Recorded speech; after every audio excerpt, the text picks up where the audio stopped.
but we should be live on YouTube now. All right.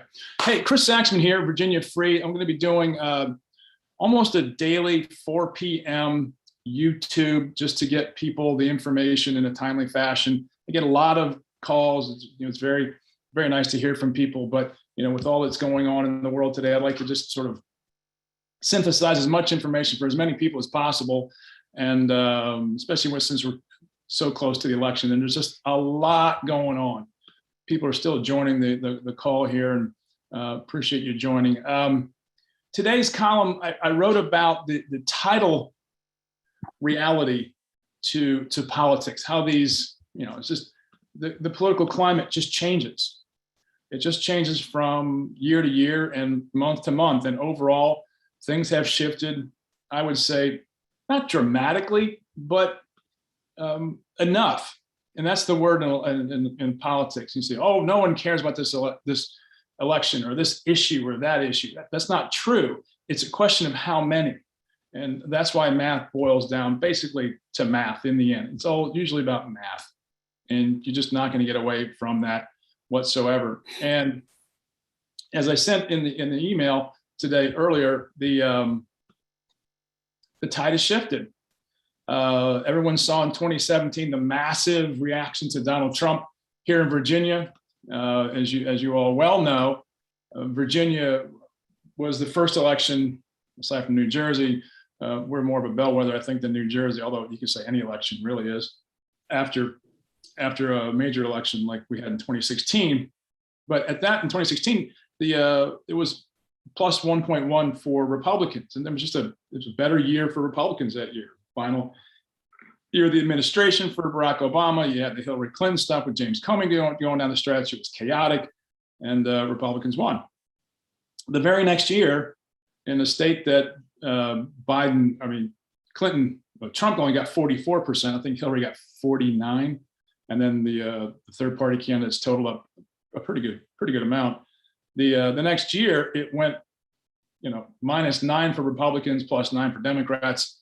At the top of the ticket. Now, still, that was a little under the national average. The national average at the time, I think, was at 10.5. So you could almost say Ralph Northam underperformed the national electorate, what was actually going on nationally. And then from year to year, in 18, the midterms, and then in 2019, we had, I think it was +7 in the email that I sent out, +7 for Democrats. And that really finished out the Republicans' almost 20-year run of controlling the General Assembly, largely the House of Delegates. There was some changeover in the Senate, but it was always very close in the Senate. But that is the tidal shift that has occurred over time. And as the waters recede, there's just not as much of enthusiasm this year for Democrats. It just isn't. It's a political climate change. And every campaign I talk to, every pollster, every consultant, both sides of the aisle, they both say, it's just different this year. And the national narrative has shifted. Donald Trump is not on the front burner of everyone's mind every day. I think one of the best things that ever happened to Republicans is he got kicked off Twitter. So he's not constantly out there. I mean, look what he did with his announcement, or his message he put out on Colin Powell. It's just disgusting. So totally tone deaf, completely about him. For some strange reason, another man's death is somehow going to be made out to be about Donald Trump. But even then, it's just not as big of a deal if he was president. And right now, the Democrats are in charge. It's not going well for them. Inflation is running near 6%. The whole national narrative has changed. And the polling bears it out that COVID is not as top of mind as the economy is anymore. And I think you're seeing across the state, Democrats very worried about not only winning the statewide ballots in the top 3, but also maintaining control of the House of Delegates. And that's just a national narrative. And one of the problems that the Democrats got into this year was playing and nationalizing the election. Which is okay if the national polls and the national narrative is in your favor. If it's not, you're in deep kimchi. You're in deep trouble. And that's just where things are right now for Democrats. It's a national narrative. If you look at One of the things I also look at as well as the polls is where candidates go, especially the national candidates. If you look at the national candidates and or national Democratic representatives for the campaign, you bring in Stacey Abrams, you go to downtown Norfolk. That's not a good look. Not because of anything other than you don't want to be trying to get out the vote in downtown Norfolk. That's a bad look politically. It's like in 2016, the night before the election. Remember that? Where did Barack Obama and Hillary Clinton go to help Hillary Clinton get out the vote? Center City, Philadelphia. That's like the worst place you can be in Pennsylvania if you need turnout. Absolutely disastrous. They should have been in suburban Philadelphia, not center city. That means the black vote wasn't going to turn out for Hillary Clinton, and it really didn't as much as they needed throughout the country. You saw it in Milwaukee, you saw it in Detroit, you saw it all over the states that Clinton lost to Trump behind the blue wall. So when I see Stacey Abrams coming in to Norfolk, that's a problem. When she's in the middle of Fairfax, just outside the Beltway, sort of a problem. But Dr. Jill Biden, if you saw it, where she came in this over this past weekend, she went to Eastern Henrico County. And when you go to Eastern Henrico County versus Western Henrico County, it's a world of difference demographically. And it's far more Democratic and heavily African-American in the eastern part of Henrico County, which tells me they're not doing well in getting the black vote out. They're just not. And now they're bringing Kamala Harris, who is much more popular with Hispanics, and they're probably going to put, send her to Prince William County. Apparently she's going to Prince William County, but she'll be in the predominantly Hispanic vote area around Route 1 in that part of Prince William County for the Democrats. Those are all signals that their base just isn't showing up. Now, if they were going to Loudoun, if they were going to the Shenandoah Valley, if they were going to Roanoke, those are different media markets. They've got a different advantage, and it's just not the case this year. And that's a tell. That's a tell in politics. And so that's what I look for and we look at in these political visits. There's been some others I can't think of what that, like, they're bringing in the mayor of Atlanta. Now, I don't know about you, but I don't understand why the mayor of Atlanta is a big vote draw in Virginia, unless they're going to be playing, into the narrative of the summer of 2020. If that's the tell, it says, and because Terry McAuliffe obviously had 4 candidates run against him for the primary, who was Terry was supposed to be a governor again. He had all the money, but still he had 4 candidates run against him. 3 of them are black, and one's a Democratic socialist. So they're younger, more progressive, and African-American. That tells me that group, or if you will, that voting demographic isn't necessarily on board with Terry McAuliffe and the Democrats right now. And that's who they're trying to get out to the polls. So I think that's a big worry for the Democrats. It's showing through. I think it's looking in the polls as well. The anecdotes I hear on the ground are what it used to be for Democrats, in that Republicans would say in the last several cycles, I'm just not going to vote for Republicans this year. I don't like the direction of the party. I don't like Trump. It's not what I signed up for, and I'm going to vote against my party and send a signal. I just can't do it anymore. It's not what I signed up for. This year, I'm hearing it from the Democrats. All those anecdotes around the state, they're pretty similar. I'm just not going to sign. I'm just not going to vote for my team this year. I'm going to vote for the Republicans. I like Glenn Youngkin. I'm concerned about inflation. These other issues, not that big of a deal for me. It's not what I signed up for the national level. I think they're overreaching on spending, taxes I'm not real thrilled about either.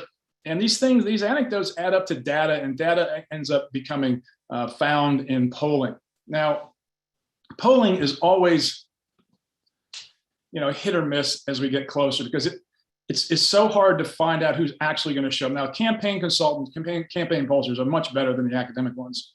But at this stage of the game, the academic pollsters sort of catch up and they figure out who's actually going to vote. It's a little more difficult on them because of early voting and mail-in balloting in Virginia for the academic pollsters. So what we're seeing, though, is this agreement between the pollsters. Yeah, it's a lot closer this year for Republicans. They're going to pick up seats probably, or get closer to picking up seats. That's that's just the trend. That's the tide. And you see the tide. As I pointed out in the email today, that you're looking at about almost a 5-point difference from 2019 until today. It's, I think, 8 points. I noted 8.2 from 2017. Those are tidal realities. And in 2017, I had several Republican friends tell me, "Oh, 2 weeks out, oh, I'm up by 10 points. I'm fine. I'm outside the margin of error." They were still outside the margin of error, but going the wrong direction. And the Democratic polling was accurate because they understood and they got correct on who was going to show up and vote that year. Republicans didn't see it. Their polling didn't show it. And if they did, they were lied to, which I don't think is the case, but they just didn't understand or see just how bad it had gotten for the Republicans. There's the stories, I think Randy Minshew tells that he was losing family members who were voting against Donald Trump just to vote against Trump. They hated Trump so much they voted against their own family members. Those are tough realities, and they show the depth and the volume of water in the tide that was shifting in 2017. Now that tide has gone back out. The question is, how much? And can the Democratic fundraising advantage stem that tide? I don't know, but how much that can happen, because again, these are tidal moves. And it's like the Zen master said, we'll see, but that's what I'm seeing right now all across the state. I've heard today some internal polls in Virginia Beach, which are very favorable for Glenn Youngkin. In order to win statewide, he has to win the beach by about 10 points. And I've heard that he has reached that threshold and has exceeded it. And that's also being carried over to other House districts down there as well.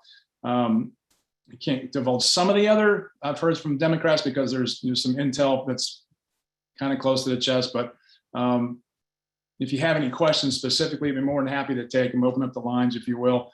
And I just want to give a broad brush to start the conversation and discussion and go from there. If you have a question, you want to leave it in the chat, go ahead and leave it in the chat, or you can text me individually.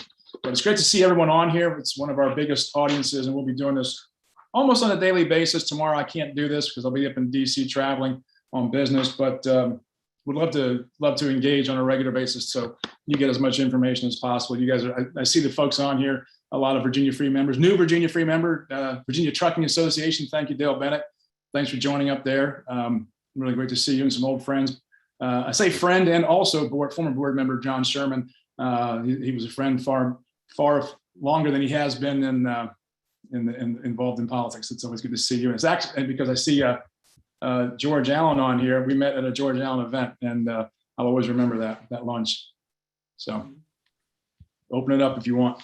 I got some texts here. What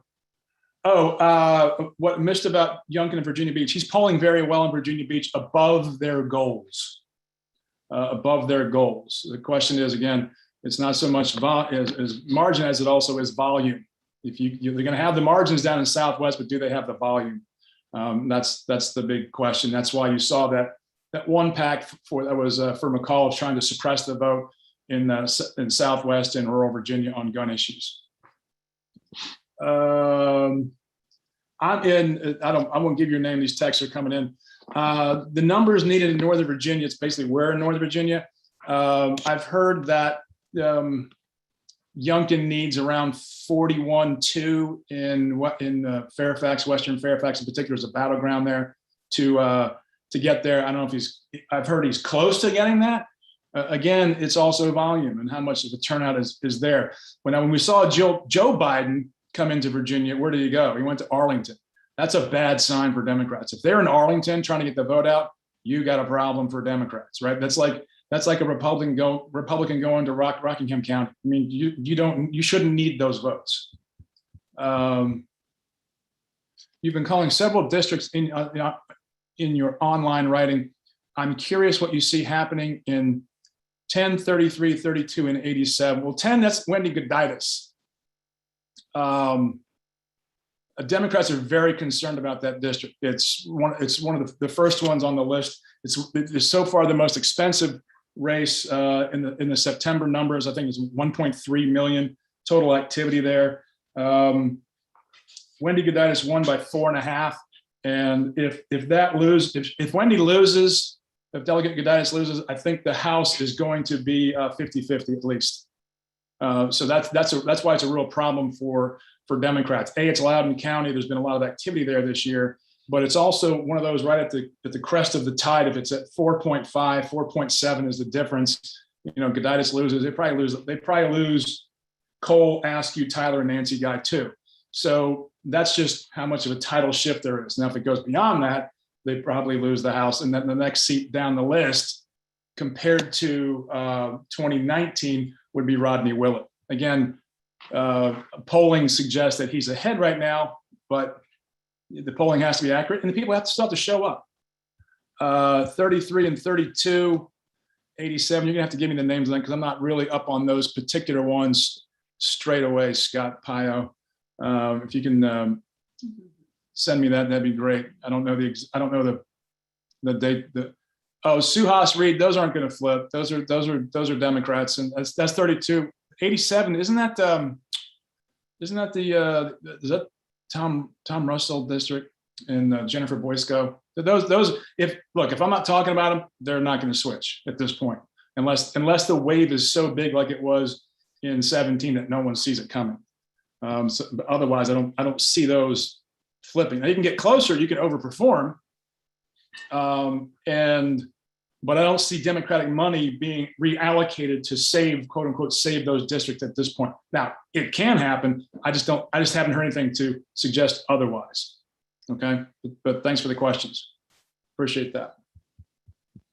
Chris? Yeah, John. What are the top 1, 2, or 3 topics that the public are grabbing a hold of, like elimination of the food tax with inflation, things like that? Yeah, it's a great question. It's been an underlying problem that I've written about at Virginia Free for some time, is the cost of living, the cost of doing business, and it's finally catching up to people not paying attention to it. And those things hit like a tide, perfect storming it when inflation spikes, inflation's down, and the gas prices are low. People don't care about those things.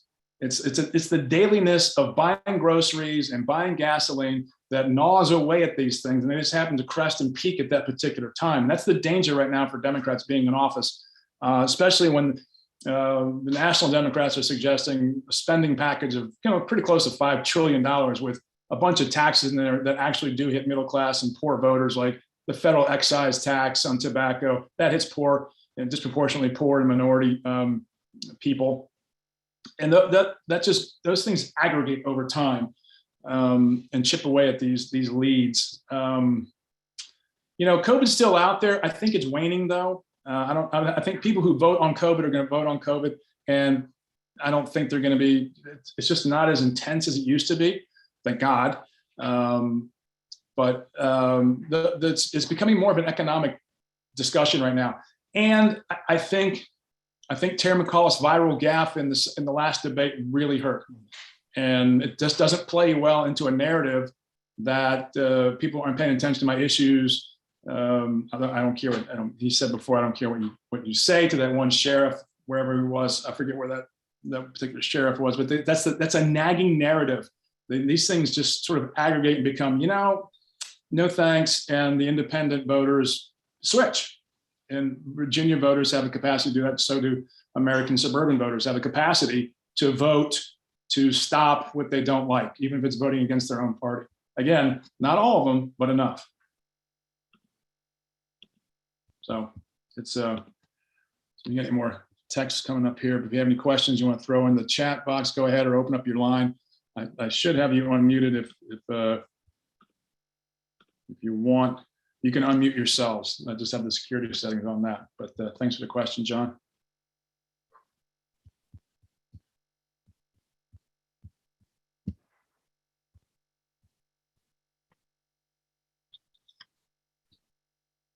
The other intel I picked up over the year, I think I can share some of these. How about education as an issue? Gwen, education is always an issue in Virginia, and I think that could hurt the Democrats this year. Frankly, just because of Governor McAuliffe's gaffe at the at the last debate. On points, I called it a tie, but when you have that moment, really the only, and those of you who have been in a lot of these campaigns, and I know there's a lot of veterans on the line here, and you all watch this very closely, but there's only one rule in the debates: don't go viral. Say whatever you want to, but dear God, don't let them use it in a campaign. And coming when it did, right when, and I wrote about this in the preview, I said there's a lot riding on this debate, because if things go badly for the Democrats, and there is a viral moment, I don't know if I actually said that, the National Democrats are watching this election to see how closely the Democrats are going to do in Virginia, because if they lose the House in Virginia, they're surely going to lose the Congress. They're going to lose the House of Representatives and maybe the Senate as well in 22. And that's highly likely. And I think they're paying very, very close attention to it. So I think the education issue, which normally would go to the benefit of Democrats electorally, I think might actually be an undertow in the tide going back out. Doug Gray, interesting pivot from vouchers to teacher pay raises in the Youngkin ads. Yeah, that's there's an opening there, isn't there, Doug? He wasn't going after the base Republican voters on vouchers, or Hispanic or African American voters who are looking for that particular issue. He could broaden it to suburban voters concerned about education, but not going after teachers. People like their teachers, like they like their doctors, right? So that's a great pickup, Doug. Appreciate that. That's a wise observation. But again, that's the messaging down the stretch, right? You have all these campaign ads, you have all these polling, you find the issues, and suddenly it pops, and they're ready to go and hit print. I was talking to some campaign consultants from the 2013 election. They said if they had the money that Glenn Youngkin has, Ken Cuccinelli would have won. And that's not unfair. So great pickup on that one. But I don't think, to Gwen's question on education, at this point, with as much emphasis on early voting and mail-in balloting, there's just not a lot of issue left in an election, unless there's a national event, a Las Vegas shooting, or Orlando shooting, God forbid, something. We really don't want, any of us want an event of the nature that would change the election this close, the electorate this close. This is about getting your people to the polls, swinging the swing voters over to you, and getting everything accomplished by election day. It's no longer election day. We're in election month and a half. That's just the reality. And so that condenses the campaign calendar, and it moves everything back another 45 days at least in the calendar, which crunches session and all the other calendar-oriented events politically in Virginia, as if we didn't have enough to do in politics in Virginia. This is 24/7, 365 enough.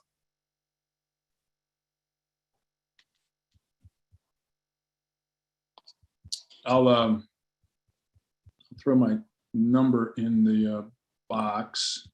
If I can do that. Sure, I can do that. But if you have any questions, just shoot them out. I don't want to take up too much of your time, but it's your time. You can come and go as you please. This is just my open call on YouTube, which we are recording on YouTube, and that'll go out to everyone else. So I understand if you don't want to say anything, or just want to pick up the intel here. If I had to guess right now, I think the House is an absolute toss-up, and it's same for the statewide. And I wouldn't be surprised, just because of the momentum that has shifted to Republicans, the tells I'm seeing on the campaign trail about the need for Democrats to get Black vote out. That seems to be obvious at this point, and Hispanic vote to bring in Kamala Harris to Prince William County. Then Jill Biden's event for Terry out near the airport in Eastern Henrico County. Not only was it in the wrong part of the county for Democrats, it was poorly attended. It was disrupted by progressives from the left who were protesting fossil fuels. I mean, she had to stop her remarks to get the protesters cleared out. So that's just a bad look, that you're not drawing. You're there for in it to get the vote out in the African-American community, but you're also being challenged from the left, which was Terry's problem in the primary. And if they don't show up and vote, or they show up in fewer numbers, that's a real problem with the Democratic coalition in Virginia, because Republicans, as we all know and have all heard, are far more enthusiastic than they have been in a long time. And it's showing up in the polls and everything online. Thoughts on two tight races, Chesterfield, Roxanne Robinson, and the open seat, Kurt Cox's seat. Everything I hear on the ground, Mike Cherry's running a good campaign. I expect him to win. It's going to be close. The Democrats aren't really thrilled with Katie Sponsler. I've met her. I can understand that. Roxanne Robinson is one of those districts that she won very tight races in the last couple of cycles. Because the tide has shifted, she should be the beneficiary of that and finish 3 to 5 points ahead. Governor Allen, go ahead. Yeah, Chris, thanks for covering all these issues. I think a lot of folks are upset with the condescending views against parents being involved in education. I think crime and who's backing the police after last year with all the riots and looting and all that is an issue.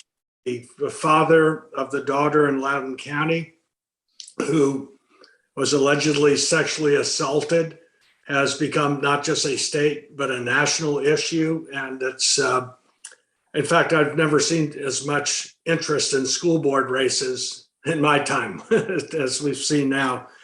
The issue of whether we're going to keep truth in sentencing or whether you're going to have more parole. The parole board, when Glenn Youngkin talks and talking about truth in sentencing, and he'll veto any bringing back parole, and the first day in office, he's wiping out the parole board, has even veterans on their feet at a rally in Virginia Beach this last weekend.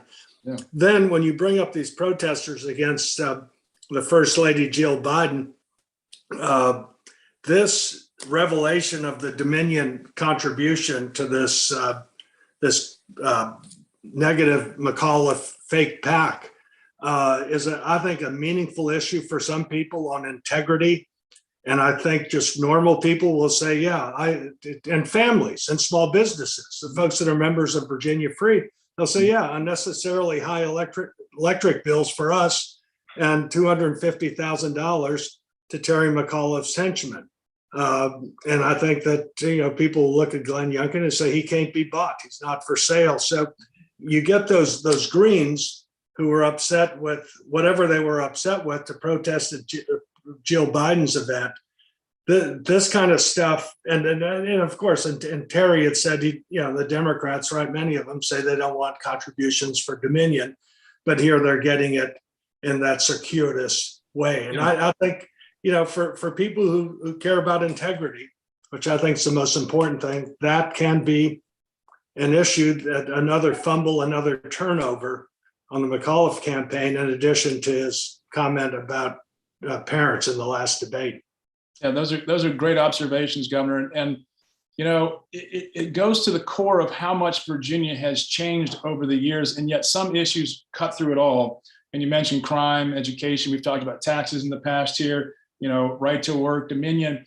It's we're at the stage in the election when people don't need another nudge, and yet they're getting one. And that's sort of the turnout. The benefit to Republicans is it's just one thing after. It's like the straw that broke the camel's back. When is the last one going to drop? And I think like the Dominion issue that broke, who's it going to hurt the most? I think it might hurt Terry McAuliffe with the left progressives who were, I would say, very upset about the Atlantic Coast Pipeline. And if you look at the primary vote, the Democrats along the pipeline corridor, Terry McAuliffe did the poorest along that area. Crime, in high crime areas, okay. In suburban areas, not so much. It's going to be localized, but if your kids are in school, that's local to you, isn't it?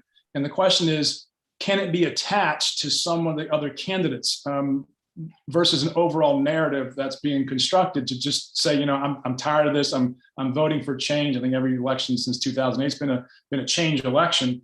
K through 12, we like Doug Gray noticed the switch from vouchers to teachers. It's one thing to be against schools, another thing to be against teachers altogether, because teachers vote and they don't want to be seen as the bad person in that conversation. But the narrative has really changed, and the Democrats are on defense. They're on defense on public safety. They're on defense on education. They're on defense on taxes. They're just on defense everywhere. And as you well know, to use all the football analogies, defense is tiring and it's expensive, especially in politics. Right to work. You know, we've had some folks on here from the National Right to Work Foundation. You know, it doesn't hit everyone, but those it hits show up and vote, right? Yeah, that's the one thing that matters to them, and they might be a swing voter or previously a diehard Democrat or a diehard Republican, and there's just one, they're going to vote on that one issue. And Virginia, over the years, has become essentially 4 different states. You have Northern Virginia, Richmond, and Hampton Roads. All those metro regions are very different unto themselves than you have the rest of Virginia, rural and small metro Virginia. So the issues are very different. The subset of issues is very different, and how they are put forward to the voter has changed dramatically. And it's also due to the internet and social media, how we consume our information and from whom we consume it. You know, does anyone think about a newspaper endorsement anymore? No, they just don't. They just don't. That used to be a big deal. I would imagine there's going to be a big endorsement, you know, down the road here for the Youngkin folks. But you know, where's Doug Wilder? Where's Jim Webb? They haven't said anything about this election. I wouldn't be surprised if one or both supported Glenn Youngkin. I really wouldn't. Well, you are seeing Chris. I was on a RV tour with Jason Miaris back in August, and we were in South Side, Western Virginia, Southwest Virginia. And there are sheriffs and local Commonwealth attorneys who were elected as Democrats who have switched over on this. And so, you know, people listen to their local prosecutors, they listen to their local sheriffs. And so I can see on that issue, again, the public safety issue, that resonating not just in those rural areas, but also suburban areas, and the Richmond area, where people care about safe schools and safe neighborhoods, in addition to all the other issues. But thank you for your views. You use the tide has shifted. I always call it prevailing winds. Okay. So we're using both climatology type sayings. I'll put my head down and let up. Analogy is always useful in sports and politics. The reason I use tides is because they're constant. They constantly come in and they constantly go out. And you know, it's when a hurricane hits at low tide, it's not as damaging as if it hits a high tide. And the tsunami that hit in 2017 was a wrecking ball for Republicans in Virginia. It really was. It was a big one. But that water goes back out to sea eventually. The question is, what does it take with it? And this is what we're seeing in the elections now. The enthusiasm, the exhaustion might be stymied by the money that Democrats have been able to raise, but you know, some things just, I mean, can you imagine if the press was calling a fair game in this state? I mean, it's staggering the level of partisanship in the media. And I tell them this all the time, folks, it's all a ball game. They're like the tides. They're predictable. Oh, now they are. And the weather are not predictable. That's why I use weather. Whereas you know when the low and hot tide are going to be for the next months, years. You never know what's going to happen with the weather. So I'm going to end with all that and let you carry on with everyone else. No, that's great. We always appreciate your participation, Governor. It really is. It means a lot. Yeah, and I bring up the media because it's an important part of our political discourse in this country.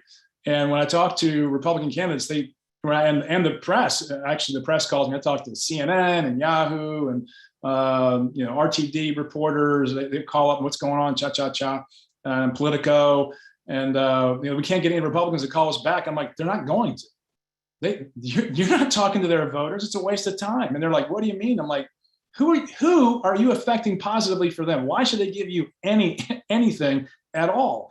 And their campaign consultants tell them the same thing. They literally don't have it as part of their strategy anymore. 20 years ago, if Bob Melton from the Washington Post called you up, you had to change your shirt. You were sweating so badly, you know, but because it moved votes, it moved opinion. Now it's really not. A lot of stuff's just so baked in the partisanship, and that's a sad part of our democracy. And I hope it changes. I really do. We need it. Let me see. We got someone else. Chance for mixed result on statewide races. Yeah, that's not, can it happen? Of course it can happen. It has to happen in the past. Is it likely to? No, because the top of the ticket is dominated by Glenn Youngkin and Terry McAuliffe, and it's tough to see folks voting and switching down the line.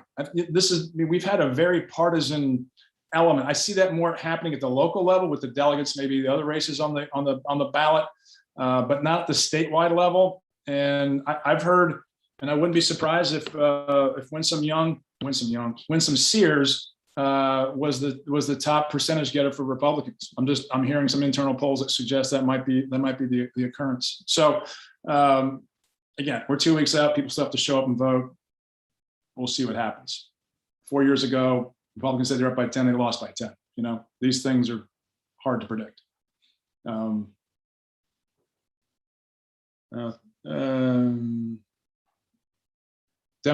okay. Someone sent me an article about Democrats mocking Donald Trump over Mar-a-Lago by flying a plane with a banner saying "Get to Virginia," trying to bait him to come to Virginia. I don't think he's going to take it.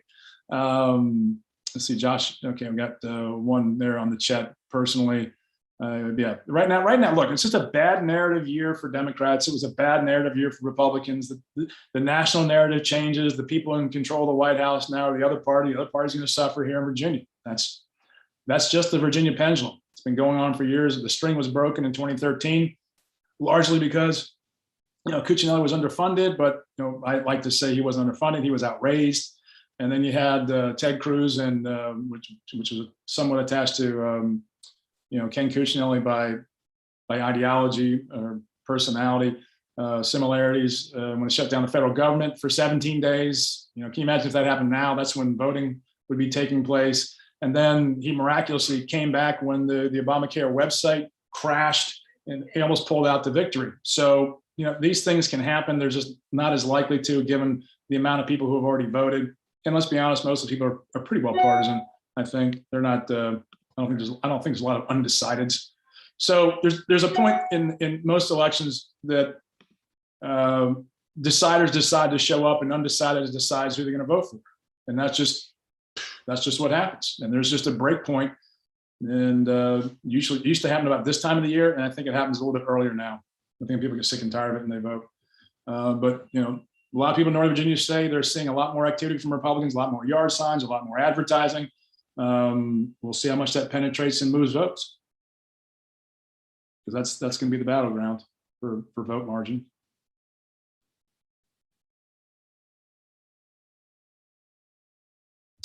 If that's all we got, look forward to catch up later in the week. I appreciate you jumping on in such short notice. Again, you can always text me, email me whenever you want. Really appreciate you coming on here, Governor Allen. It's an honor to see you on here, as well as the other folks on the call. It's a distinguished group headed up by my good friend, John. John, are you still in Montana?